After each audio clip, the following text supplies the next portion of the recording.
Hi friends, welcome to Sani's food centre. ഞാൻ ഇന്ന് നിങ്ങളാൽ ഷെയർ ചെയ്യുന്നത് റേഷൻ അരി കൊണ്ടുള്ള ഒരു സോയ ഫ്രൈഡ് റൈസിൻ്റെ റെസിപ്പിയാണ്. ഈസി ആയിട്ട് നമുക്ക് ഈ സോയ ഫ്രൈഡ് റൈസ് വീട്ടിൽ തന്നെ ഉണ്ടാക്കിയെടുക്കാം. അപ്പോൾ ഈ ടേസ്റ്റി ആയിട്ടുള്ള സോയ ഫ്രൈഡ് റൈസ് എങ്ങനെ ഉണ്ടാക്കാമെന്ന് നോക്കാം.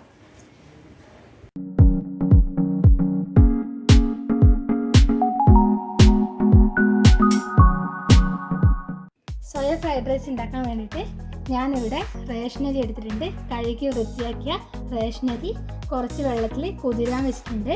വെള്ളം തിളക്കുന്ന സമയം വരെ ഇത് കുതിർന്നോട്ടെ. അതിനുശേഷം നമുക്ക് തിളച്ച വെള്ളത്തിലേക്ക് ഇത് ഇട്ട് കൊടുക്കാം. വെള്ളം തിളക്കാൻ വെച്ചിട്ടുണ്ട്. ആ വെള്ളത്തിലേക്ക് കുറച്ച് ചെറുനാരങ്ങ നീര് നമുക്ക് ആഡ് ചെയ്യാം. ഈ റേഷനരിക്ക് ഒരു മണം ഉണ്ടാവും. ആ മണം പോകാനും ചോറ് ഒട്ടി പിടിക്കാതിരിക്കാനും വേണ്ടിയിട്ടാണ് ചെറുനാരങ്ങ നീര് ആഡ് ചെയ്യുന്നത്. ഒരു ചെറുനാരങ്ങയുടെ പകുതി ആഡ് ചെയ്താൽ മതി. ഇനി ആവശ്യത്തിന് ഉപ്പും ഇതിലേക്ക് ആഡ് ചെയ്യാം.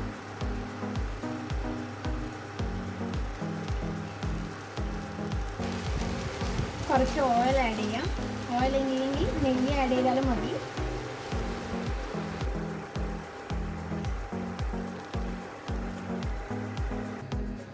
സോയ ഫ്രൈഡ് റൈസിന് വേണ്ടിയിട്ട് ഞാൻ സോയാബീൻ എടുത്ത് വെച്ചിട്ടുണ്ട്. സോയാബീൻ വേവിച്ചെടുത്ത് വെച്ചതാണിത്. ജസ്റ്റ് വലിയ സോയാബീൻ മാത്രം ഞാൻ രണ്ടായി കഷ്ണം കഴിച്ചിട്ടുണ്ട്. അപ്പോൾ ഇത് നമുക്കൊന്ന് ഫ്രൈ ചെയ്തെടുക്കണം. ഫ്രൈ ചെയ്യാതെ ഉണ്ടാക്കിയാലും ടേസ്റ്റ് ഉണ്ടാകും. എന്നാൽ കൂടി ഫ്രൈ ചെയ്താൽ നല്ലൊരു ടേസ്റ്റ് ആയിരിക്കും. അതുകൊണ്ടാണ് ഞാൻ ഫ്രൈ ചെയ്ത് ഉണ്ടാക്കുന്നത്. അപ്പോൾ ഇത് നമുക്ക് ഫ്രൈ ചെയ്തെടുക്കണം. അതിന് മുമ്പ് ഇതൊന്ന് മാരിനേറ്റ് ചെയ്യണം. അതിനുവേണ്ടി ഞാൻ ഒരു സ്പൂണ് മുളക് പൊടി ഇതിലേക്ക് ആഡ് ചെയ്യുന്നുണ്ട്. അര സ്പൂണോളം കാശ്മീരി ചില്ലി പൗഡറും കൂടി ആഡ് ചെയ്യുന്നുണ്ട്. ഒരു കളറിന് വേണ്ടിയിട്ടാണ് ഇത് ആഡ് ചെയ്യുന്നത്. 1/4 സ്പൂണോളം മഞ്ഞൾപ്പൊടിയും ആഡ് ചെയ്തിട്ടുണ്ട്. അര സ്പൂണോളം ചിക്കൻ മസാലയും കൂടി ആഡ് ചെയ്തിട്ടുണ്ട്. ഇനി കുറച്ച് ഇഞ്ചി വെളുത്തുള്ളി പേസ്റ്റും കൂടി ആഡ് ചെയ്യാം.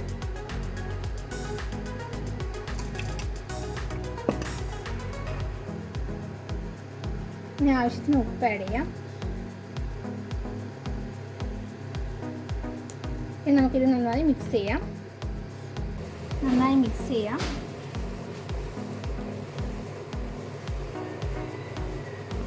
സോയാബീൻ്റെ എല്ലാ ഭാഗത്തും മസാലയെല്ലാം കോട്ട് ചെയ്യുന്ന രീതിയിൽ മിക്സ് ചെയ്യാം. ഒരു കുറച്ച് സമയത്തിന് ശേഷം നമുക്ക് ഇത് ഫ്രൈ ചെയ്തെടുക്കാം.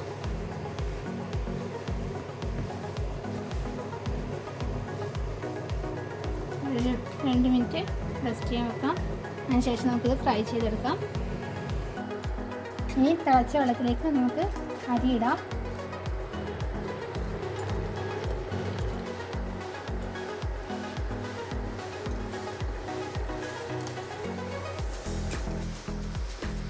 സാധാരണ റേഷനരി വേവുന്നത് പോലെ ഒരുപാടങ്ങ് വേവിച്ചെടുക്കാൻ പാടില്ല.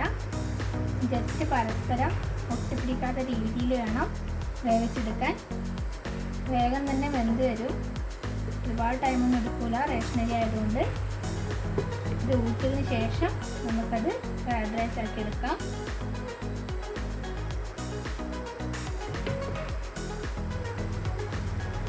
ഇടയ്ക്കിടയ്ക്ക് നോക്കിക്കൊണ്ടിരിക്കണം ഇതിൻ്റെ വേവ്.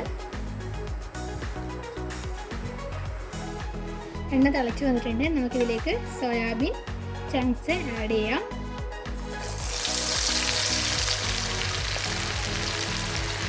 നന്നായി ഫ്രൈ ചെയ്തെടുക്കണം.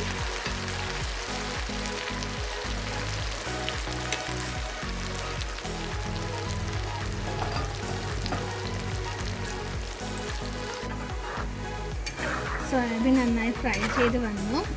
ഇനി നമുക്ക് ഇതൊരു ബൗളിലേക്ക് മാറ്റാം.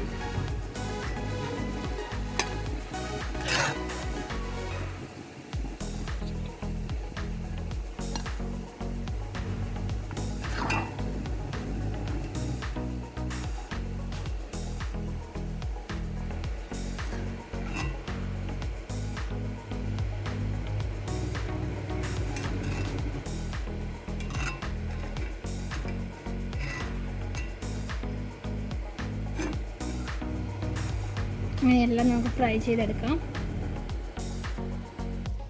അപ്പോൾ നമ്മുടെ ചോറ് വെന്ത് വന്നിട്ടുണ്ട്.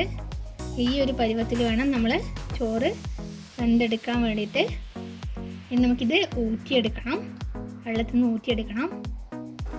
ഫ്രൈഡ് റൈസ് ഉണ്ടാക്കാൻ വേണ്ടിയിട്ട് ഞാനൊരു പാത്രത്തിൽ കുറച്ച് സൺഫ്ലവർ ഓയിൽ എടുത്തിട്ടുണ്ട്. വെളിച്ചെണ്ണ ഉപയോഗിക്കാൻ പാടില്ല, വേറെ ഏതെങ്കിലും റിഫൈൻഡ് ഓയിൽ യൂസ് ചെയ്യാം. നമുക്കിതിലേക്ക് കുറച്ച് വെളുത്തുള്ളി ആഡ് ചെയ്യാം, കുറച്ച് പച്ചമുളക് ആഡ് ചെയ്യാം, കുറച്ച് ബീൻസ് ആഡ് ചെയ്യാം, കുറച്ച് സവാള ആഡ് ചെയ്യാം,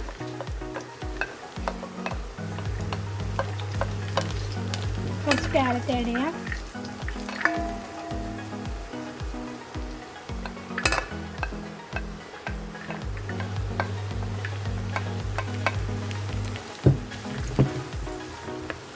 ജസ്റ്റ് മിക്സ് ചെയ്യാം.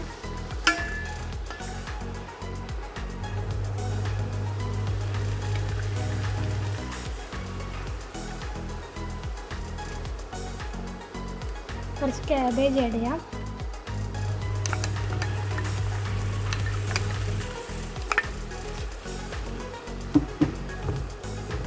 ക്യാപ്സിക്കം നിങ്ങളുടെ കയ്യിലുണ്ടെങ്കിൽ ആഡ് ചെയ്യാം. ഞാനിപ്പോൾ എൻ്റെ കയ്യിലുള്ള വെജിറ്റബിൾസ് മാത്രമാണ് ആഡ് ചെയ്തത്.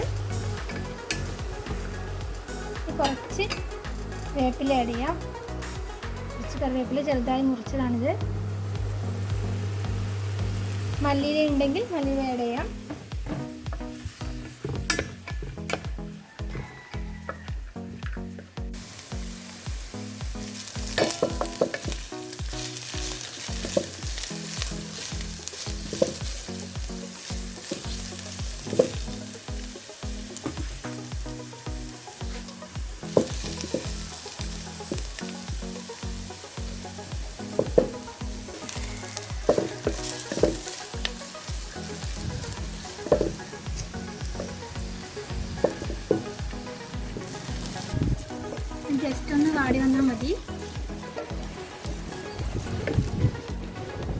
ജസ്റ്റ് ഒന്ന് വാടി വന്നാൽ മതി.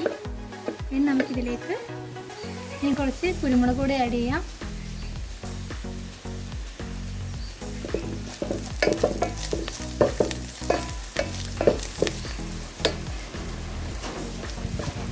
മിക്സ് ചെയ്യാം.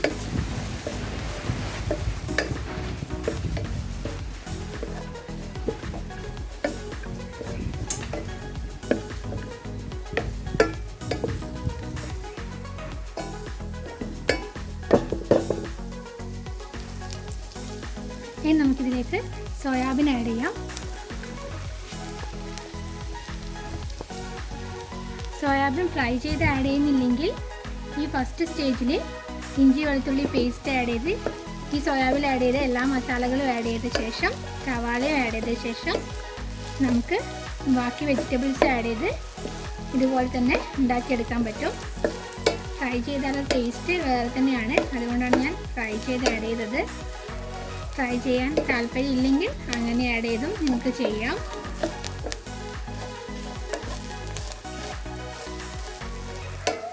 നമ്മൾ ജസ്റ്റ് എല്ലാം ഒന്ന് മിക്സ് ചെയ്യാം.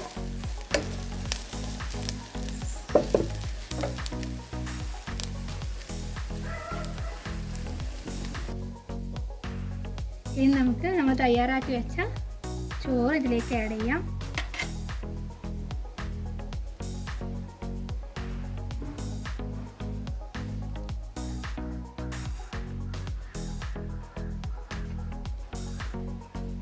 ഇനി നമുക്കൊന്നിത് മിക്സ് ചെയ്യാം.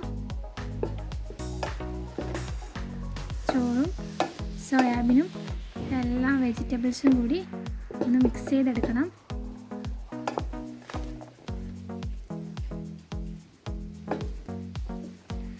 നന്നായി സോയാബീനും ചോറും എല്ലാ വെജിറ്റബിൾസും കൂടി മിക്സ് ചെയ്തെടുക്കണം. റേഷനരി കൊണ്ട് നല്ല സ്വാദിഷ്ടമായ ഫ്രൈഡ് റൈസ് നമുക്ക് തയ്യാറാക്കിയെടുക്കാം.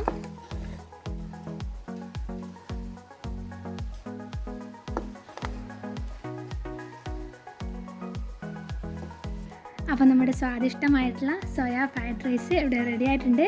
നമ്മുടെ കയ്യിൽ റേഷനരി കൊണ്ട് മാത്രം നമുക്ക് നല്ല ടേസ്റ്റുള്ള സോയ ഫ്രൈഡ് റൈസ് ഉണ്ടാക്കിയെടുക്കാം. അപ്പോൾ എല്ലാവരും ട്രൈ ചെയ്ത് നോക്കണം. നല്ല ടേസ്റ്റാണ്. ഈ സോയ ചങ്ക്സ് എല്ലാം കടിക്കുമ്പോൾ നല്ല ടേസ്റ്റാണ്. അപ്പോൾ ഈ വീഡിയോ ഇഷ്ടമായെങ്കിൽ ലൈക്ക് ചെയ്യണം, ഷെയർ ചെയ്യണം, സബ്സ്ക്രൈബ് ചെയ്യണം. അപ്പോൾ അടുത്ത വീഡിയോ കാണുന്നവരെ ബൈ ബൈ.